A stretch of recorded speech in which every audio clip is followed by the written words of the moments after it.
Morning বন্ধুরা, তাড়াতাড়ি ঘুম থেকে উঠে ব্রাশ করি কারণ আমি যাব আজকে বহরমপুর। তার জন্য রেডি হয়ে বেরিয়ে পড়ি বহরমপুরের পথে। তোমরা কি ভাবছো আমি একাই যাব? তাই চলে আসি বন্ধুকে সাথে নিয়ে বেরিয়ে পড়ি। আইও থেকে গাড়ি ধরে চলে আসি মালদায়।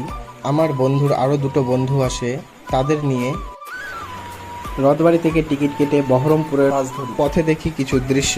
ফারাক্কা ব্রিজ, এই ব্রিজে আছে 109টি গেট। গেটগুলি দেখতে দেখতে ব্রিজে দিয়ে ট্রেন আসে। দৃশ্যগুলি ছিল খুবই সুন্দর। রথবাড়ি থেকে বহরমপুরের পথটি ছিল প্রায় 3 ঘন্টা। ফাইনালি বন্ধুরা আমরা পৌঁছে গেছি বহরমপুর স্টেশন। আমাদের পেয়েছিল প্রচুর খিদে, তাই চলে আসি একটি হোটেলে। পেট পুজো করে বেরিয়ে পড়ি আমাদের ঠিকানায় ট্যাটু শপ। তোমরা যারা এসএসসি, জিডি বা যে কোনো কোর্সের জন্য প্রস্তুতি নিচ্ছ এবং তোমাদের শরীরে ট্যাটু আছে আর সেটা রিমুভ করতে চাও, তো তোমরা চলে আসতে পারো এই শপে। ট্যাটু রিমুভের ব্যাপারে কিছু জানতে হলে কমেন্টে আমাদের ট্যাটু রিমুভ করা হয়ে গেছে কমপ্লিট। দেখা হচ্ছে নিউ ব্লগে।